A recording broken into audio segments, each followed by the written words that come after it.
Tema número 2, clasificación general de los costos.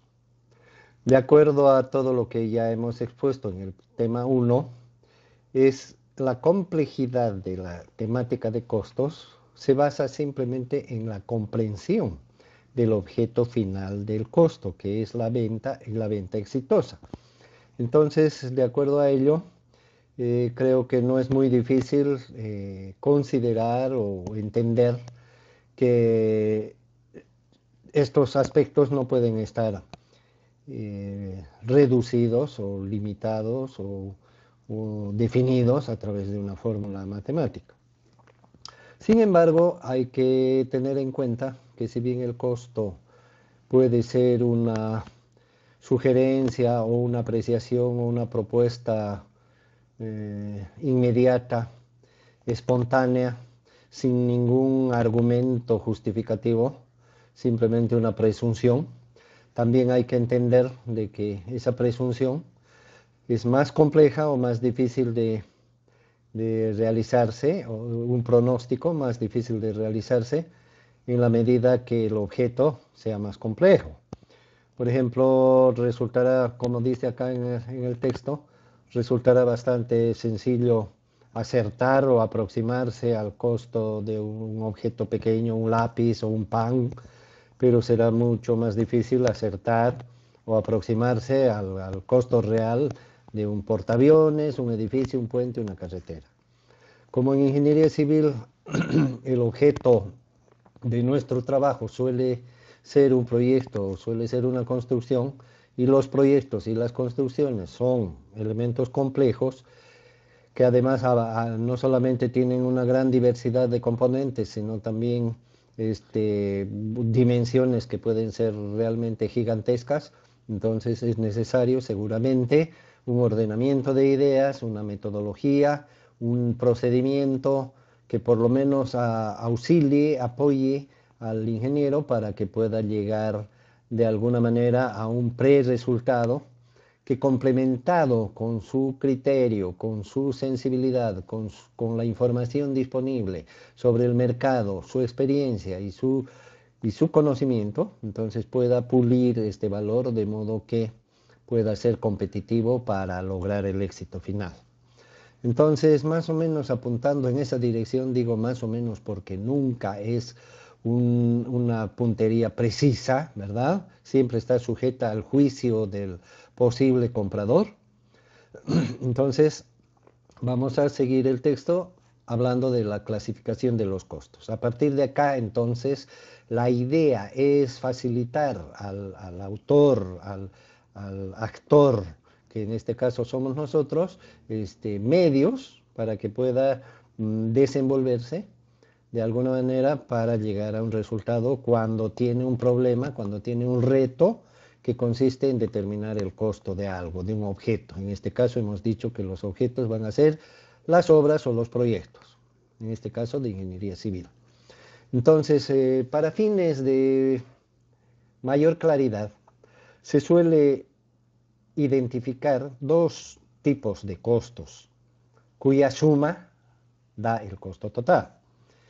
Y estos costos se llaman el costo directo o variable, por una parte, y el costo indirecto o costo fijo, por otra. De manera que el costo total será la suma de ambos. Costo total igual costo directo o variable más costo indirecto o fijo. Para fines prácticos, nosotros vamos a referirnos más adelante. El costo total será para nosotros CT, en escritura C mayúscula, T mayúscula, el costo directo CD, también mayúsculas, y el costo indirecto CI. Por lo tanto, CT igual a CD más CI. Bueno, esto lo vamos a anotar y lo vamos a repetir muchas veces a lo largo del curso, de manera que vayamos a las definiciones. Se entiende por costo directo y se llama directo porque incluye todos los componentes, todos los elementos que tienen que ver directamente, por eso directo, directamente o específicamente con el objeto. Por ejemplo, una casa, si el objeto fuera una casa, o una vivienda. ¿Qué cosas son indispensables para esta vivienda? ¿Qué cosas están relacionadas de manera directa, intrínsecamente con la vivienda o con la casa? El piso, el techo, las ventanas, los muros, las puertas, los albañiles, los plomeros, los electricistas, los serruchos, las lustradoras, las cortadoras, las mezcladoras, etcétera. Todos los elementos que tienen que ver directamente con el objeto. Por eso se llama costo directo. Cuando se hace la evaluación del costo directo, se tienen que identificar todos esos elementos que tienen que ver sí o sí con la materialización del objeto. En el caso de la construcción, por ejemplo, estamos hablando de todo, de lo que es el cemento, de lo que es la arena, de lo que es el ripio, de lo que es el acero, de lo que es la madera, de lo que es el albañil, de lo que es el fierrista, de lo que es el carpintero, de lo que es la mezcladora, de lo que son las herramientas, de lo que es el camión, etcétera. De todo lo que se necesita sí o sí para cumplir con el objeto, que en este caso del ejemplo es la construcción de una vivienda o de alguna estructura. Entonces, todos estos elementos tienen que ser identificados en el objeto, de modo que estableciendo sus costos y sumándolos tendremos el costo directo del objeto. El costo directo que es parte del costo total. Se le llama variable porque está relacionado directamente, ¿sí?, con la magnitud de lo que estamos haciendo, ¿verdad? Son variables los costos porque si tenemos que hacer una casa chica, vamos a necesitar ciertos insumos, no solamente cualitativos, sino cuantitativamente, y si hacemos un edificio de 10 pisos, que también puede recibir el nombre de vivienda, tendremos una cantidad diferente, una cantidad y probablemente una cualidad también distinta de los insumos necesarios. Si es que fueran los mismos insumos, como por ejemplo necesitamos cemento para una casa chica, como también necesitamos cemento para un edificio grande, sin embargo, la proporción de los mismos es diferente. Por eso es que a estos componentes se les llama variables, porque no van a depender del volumen de la producción o del objeto, con la magnitud del objeto, sino que serán diferentes para cada caso. Y esa es la tarea del ingeniero, justamente. Tiene que ser un ingeniero, tiene que ser un constructor, tiene que ser un arquitecto, tiene que ser alguien entendido en el tema para poder identificar cuáles son los componentes del costo directo. Por otra parte, tenemos el costo indirecto, como ya lo dijimos en un principio.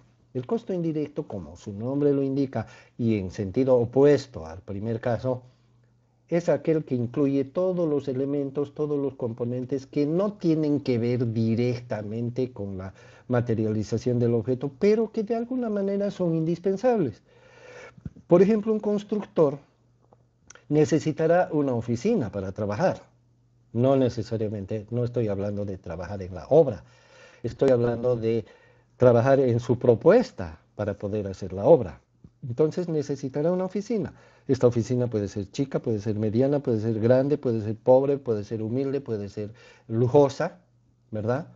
Necesitará una máquina de calcular, puede ser una máquina calculadora, puede ser la calculadora de su celular, puede ser una computadora, etcétera. Este tipo de elementos que son necesarios para la realización del objeto, pero que no están involucrados de manera directa con el objeto, sino que tienen una relación indirecta y que más bien tienen que ver con la actividad necesaria para ejecutar la obra o el proyecto en este caso. A esos elementos se les llama, son los componentes de lo que llamamos costo indirecto, o sea, son los componentes indirectos del objeto, indirectos porque no tienen una relación directa con él. El objeto puede ser la construcción de un puente, por ejemplo, pero la oficina no tiene nada que ver con el puente, ¿verdad? La oficina puede ser inclusive la casa del constructor o la oficina de la empresa que puede estar en una caseta o que puede estar en un edificio. Entonces no tiene nada que ver de manera directa con el puente, por eso se les llama indirectos. Podemos citar muchos ejemplos, por ejemplo el alquiler de la oficina, que ya lo repetí varias veces. Podemos hablar de los costos de los servicios, ahí tenemos el servicio de energía eléctrica, el servicio de agua potable, el servicio de internet, el servicio de gas, el servicio de alumbrado público, los servicios que se necesitan para ejercer una actividad.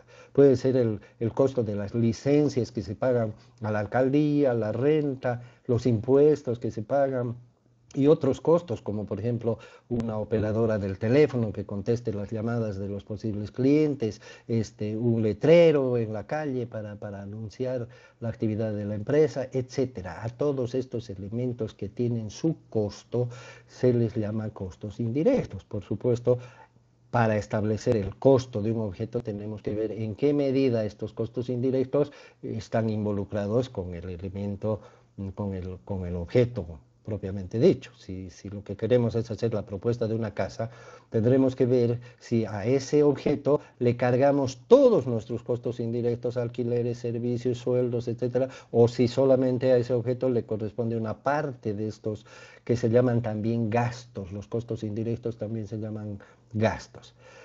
Se dice que son fijos, que es otro nombre que se les aplica, pero no es mucho de mi preferencia. Se les llama fijos también porque se supone que el alquiler de una oficina se repite todos los meses y no va a variar, o si tiene alguna variación va a ser muy casual. Se supone que los servicios, si bien son variables por el medidor de energía eléctrica, el medidor de agua, del consumo de agua, etcétera, pero que hay un estándar aproximado sobre el consumo. Los sueldos de los empleados son aproximadamente iguales o se mantienen en cierta proporción. Obviamente que estos costos fijos pueden ser chicos, pueden ser medianos o pueden ser grandes. Están relacionados con la voluntad del propietario, con la política del propietario, con la creencia del propietario, cómo ejercer su actividad. ¿Ok? Entonces, CD más CI igual a CT, y esas son las características principales tanto del costo directo, las definiciones, diríamos, como del indirecto. Ahora podemos especular un poco más, ir más allá respecto al costo directo. ¿Cómo establecer el costo directo? En primer lugar, ya lo mencionamos, se necesita un conocimiento, ¿verdad? Una experiencia sobre el objeto. Difícilmente un ingeniero civil va a poder establecer los componentes físicos de un consultorio médico, por ejemplo, ¿verdad? Es el médico el que dirá necesito una mesa de quirófano, necesito qué sé yo, un nebulizador, necesito eso o el otro. Es el médico el indicado para identificar los componentes del objeto relacionado con su profesión. Si quiere un consultorio, por ejemplo, hacer construir un consultorio, él le dirá al constructor, necesito que tenga una sala de espera, que sea de estas características, necesito un acceso, etcétera. Entonces, lo primero que se requiere es un conocimiento. En el caso de la ingeniería civil, la construcción y los proyectos se necesita tener un conocimiento, cómo se hace el hormigón armado, cómo se hace la excavación, cómo se hace la pintura, cómo se construye un techo, etcétera, porque solo de esa manera vamos a poder identificar los componentes físicos del techo, del piso o de lo que haga falta. Lo mismo los actores, ¿no? ¿Quién es el que construye una cercha? ¿Es el carpintero, es el plomero o es el sastre? Necesitamos saber quién lo hace, cómo lo hace, qué necesita, qué herramientas necesita, qué equipos va a usar, qué escenario tenemos que brindarle. Y todo esto tiene que ver con el costo directo. Por lo tanto, primer requisito valioso, imprescindible, el conocimiento. Ahora bien, no siempre somos los actores que desarrollamos un proyecto para poder hacer un costo. Es más, generalmente el proyecto lo hace un representante del propietario y pide a los proponentes que presenten sus opciones de costo, que presenten sus costos, y ahí se hace, el propietario hace la elección del proponente afortunado, digamos, que va a ganar el trabajo. Entonces, en muchos casos, el proyecto lo hace un grupo o una persona y el costo lo propone otra, aunque eso no impide que ambas partes desarrollen todo el detalle de las dos cosas. Sin embargo, la, el resumen, digamos, el resumen de todos los detalles y necesidades del propietario porque el propietario es el que tiene que decir cómo quiere la habitación, cómo quiere la pintura, cómo quiere el piso, etc. Entonces, alguien que representa al propietario es quien redacta un documento muy importante, además de hacer los planos del proyecto que representan la edificación o la construcción que se tiene que hacer, la obra a ejecutar, pero también se redacta un documento muy importante que se llaman las especificaciones técnicas. Su nombre lo dice, específicamente se refiere a todo lo técnico que tiene que ver con el objeto. Si es una construcción, entonces estará descrito ahí con todo detalle cómo será la excavación, qué herramientas se deben usar, qué tipo de personal se debe aceptar, cómo se procederá si el suelo es blando, si el suelo es duro, si se encuentra roca, qué tipos de equipos se van a exigir, etcétera. Y para cualquier otro componente de la construcción, que las vigas de hormigón armado, como que en los planos estará el número de fierros, las dimensiones de la viga, y en las especificaciones técnicas se describirá cómo será el hormigón, cuál será la dosificación, si se aceptarán encorrados metálicos o serán de madera, etcétera. Porque fíjense que todas las palabras que yo uso para describir como ejemplo cualquier componente de la construcción son elementos indispensables para hacerla. Es más, en las especificaciones se está condicionando al proponente a que tiene que usar encofrado de madera y no metálico, a que tiene que usar determinada dosificación y que esa dosificación tiene que tener un aditivo o no lo tiene que tener. Por lo tanto, está condicionado el componente y tiene que el proponente y tiene que definir con claridad cuánto de cemento por metro cúbico, cuánto de arena por metro cúbico, porque esa es la manera de poder establecer su costo. Finalmente va a asociar al cemento una cifra, a la arena otra cifra, a los clavos otra cifra, al albañil otra cifra, y etcétera, y la suma de esas cifras va a ser el costo directo, en este caso, de su componente, si es que fuera una viga de hormigón armado, por ejemplo. Entonces, las especificaciones técnicas, junto con los planos y el mayor conocimiento e información posible que pueda desarrollar el usuario, el actor, el autor de la elaboración, de la definición del costo directo, son indispensables, ¿verdad? Sin esta información asociada a su conocimiento, mejor también a su experiencia y mejor aún a su criterio, a su buen criterio, va a permitir construir la elaboración, definir el valor más certero del costo directo. Sin embargo, esto no solamente depende de la habilidad del autor o de quien está intentando hacer esa valoración, sino también dependerá de la riqueza de la información, ¿verdad? Si las especificaciones técnicas que yo transmito a un posible proponente son incompletas, son confusas, son mal redactadas, no hacen hincapié en todos los detalles o exigencias que pudieran haber, entonces obviamente el proponente tampoco va a poder interpretar adecuadamente lo que el propietario quiere. Entonces, en muchos casos, quien elabora el costo, si no tiene la información suficiente, si las cosas no están claras, el resultado que obtiene, el valor del costo directo que obtiene, tampoco es algo certero, ¿verdad? Puede ser confuso. Dense cuenta que, por ejemplo, en una licitación, en la medida que el pliego, se le dice pliego porque es un conjunto de varios documentos, el pliego de especificaciones, en la medida que el pliego de especificaciones no sea claro, no sea bien hecho, no esté completo, etcétera, en la misma medida los costos de los proponentes van a ser variables, ¿no? Es decir, van a ser diferentes, diversos. Mientras más confusión haya, mayor diversidad habrá, porque cada proponente va a hacer su propia interpretación de la información. Y lo contrario ocurrirá cuando un pliego de especificaciones sea muy completo, muy bien hecho, la información esté prácticamente, lo suficiente como para que cualquier persona capacitada, ¿verdad? La pueda interpretar adecuadamente, entonces las propuestas también van a ser relativamente más uniformes. En la medida que las reglas sean parejas para todos, también todos van a actuar orientados hacia la misma parte. No serán idénticos los valores, pero se van a parecer porque las reglas son claras para todos. ¿En qué van a radicar las diferencias? En el criterio de cada uno, en la eficiencia de cada uno, en la forma en que sepa manejar los materiales del hormigón, en la calidad de su gente, en la calidad de sus equipos, en la calidad de la dirección, de la organización que pueda tener para obtener mejores resultados que los otros competidores con las mismas herramientas, con las mismas condiciones que se les está imponiendo, ¿verdad? Porque tienen que cumplirse las especificaciones. Hablando del costo indirecto, cuando le pedimos una propuesta a muchos candidatos, no podemos imponerles las condiciones de que cada uno tiene que tener una oficina, por lo menos 2 computadoras, una secretaria, un chofer, no les podemos imponer un letrero de tanto por tanto, no les podemos imponer los gastos que pueden hacer para ejercer su actividad. Lógicamente que tampoco vamos a invitar a un constructor que está acostumbrado a hacer bardas y que se especialista en hacer bardas, no le vamos a invitar a que nos presente una propuesta para hacer un edificio de 10 pisos.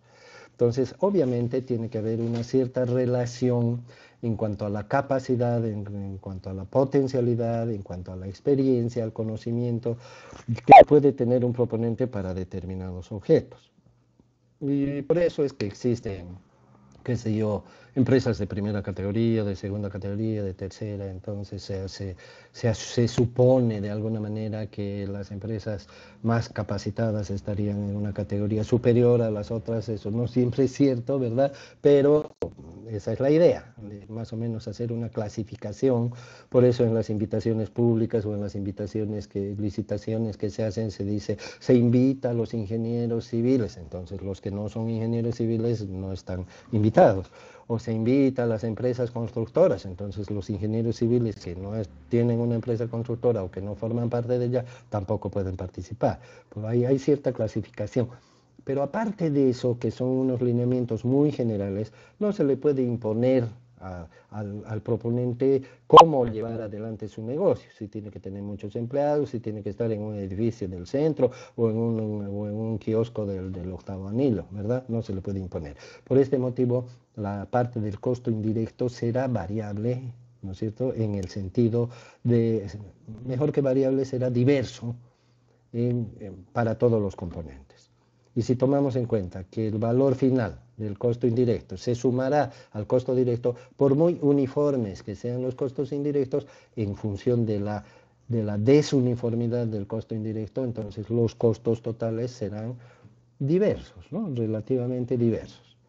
Ahora, puede ser que haya cierto parecido en la magnitud de los costos indirectos de los proponentes, puede ser, ¿no?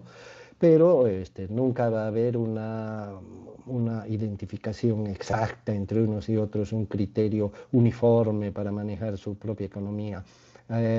No olvidemos que en el caso de los costos indirectos no solo están los pagos de servicios o de necesidades que se tiene para ejercer la actividad propia, sino también los beneficios o expectativas que cada proponente tiene, porque obviamente que se vende un producto, se vende un servicio para tener un beneficio, para tener una ganancia, y lógicamente que un proponente puede tener una expectativa y otro puede tener otra expectativa.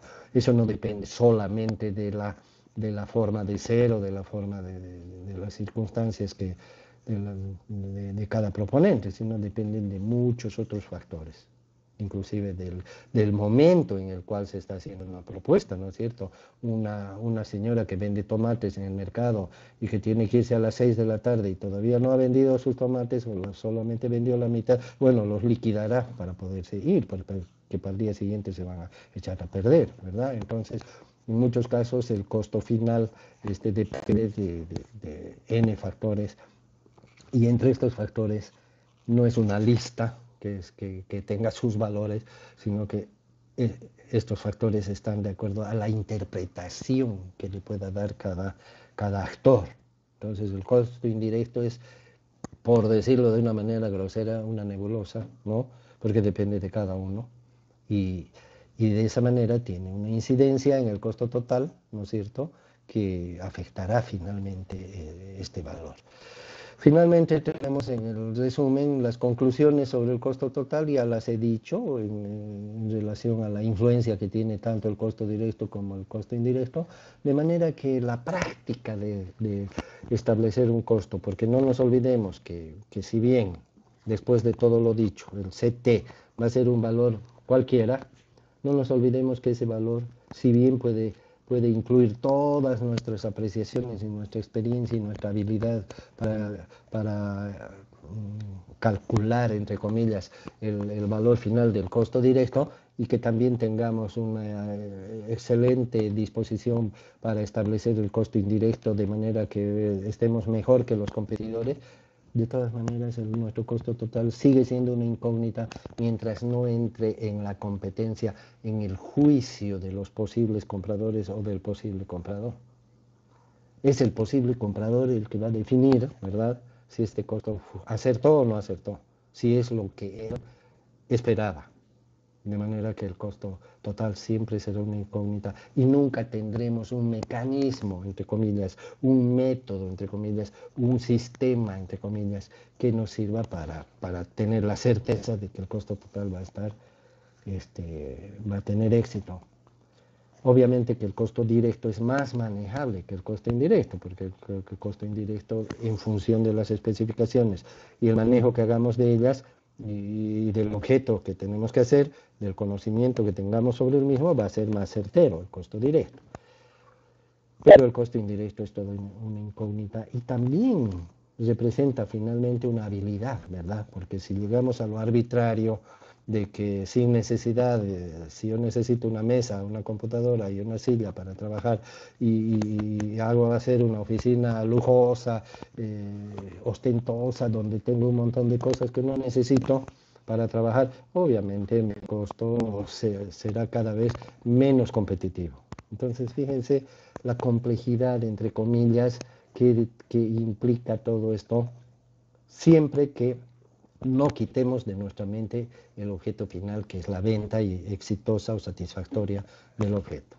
En el momento que apartamos ese objetivo, en el momento, esa meta, en el momento que no nos interesa si se gana o se pierde, que es el caso de muchos técnicos que están encerrados en una oficina y que no les afecta ni su bolsillo ni nada el resultado, entonces obviamente ahí nos mecanizamos, nos congelamos, ¿no? Nuestras ideas se fosilizan y ya no tenemos la capacidad de valorar especialmente lo que es el costo indirecto.